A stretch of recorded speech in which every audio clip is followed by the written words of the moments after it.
நம்ம வந்து பெத்தவங்க கால தவிர மத்தவங்க யார் கால்லயும் விழக்கூடாது அப்படின்னு சொல்றாங்களே! அப்படின்னா உண்மையா?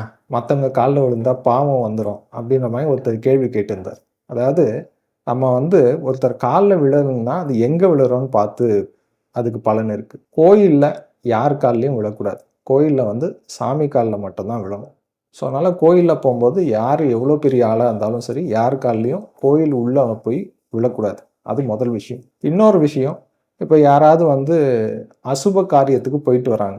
ஏதாவது சாவுக்கு போயிட்டு வராங்க, டெத்துக்கு போயிட்டு வராங்க அப்படின்னா, போயிட்டு வந்த உடனே அவங்க கால்ல விழக்கூடாது. அது இன்னொரு முக்கியமான விஷயம். அதே மாரி நம்ம வந்து நம்மள விட பெரியவங்க கால்ல வந்து டெஃபினட்டா விழுந்து வணங்கலாம்.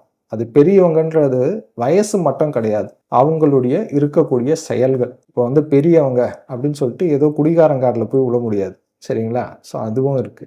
ஸோ நல்லவங்க, நல்ல ஆன்மா, நல்ல தெய்வ நம்பிக்கை உடையவங்க, பியூர் சோல் அப்படின்னா அவங்க கால்ல தாராளம் விழுந்து வணங்கலாம். தப்பு கிடையாது. அதே மாதிரி யாராவது படுத்து தூங்கிட்டு இருக்கும்போது, படுத்துட்டு இருக்கும்போது அவங்க கால தொட்டு கும்பிடக்கூடாது அப்படின்னு சொல்லுவேன். ஏன்னா, அது அவங்களுடைய ஆயுள வந்து குறைக்கும் அப்படின்ற ஒரு நம்பிக்கை இருக்கு. ஸோ, அதனால அது பண்ணக்கூடாது. அதே மாரி இந்த கால பொறுத்தவரைக்கும் பார்த்தீங்கன்னா, நெறைய விஷயங்கள் இந்த ராமாயணம், மகாபாரதத்திலலாம் சொல்லியிருக்கு. ராமாயணத்தில ஒரு முக்கியமான இது அகல்யா. அகல்யாக்கு வந்து ஒரு சாபம் இருக்கு. சாபத்தால வந்து அவ கல்லா மாறிட்டா. ஸ்ரீராமர் நடந்து போகும்போது அவருடைய கால் பட்டு அந்த கல்ல இருக்கக்கூடிய அகல்யாக்கு வந்து உயிர்த்தெழுந்தாங்க அப்படின்ற மாரி கதை வரும். ஸோ இது வந்து அவங்களுக்கு வந்து சாப விமோச்சனம் கிடைச்சது. யாரு? ஸ்ரீராமருடைய கால் பட்டதுனால.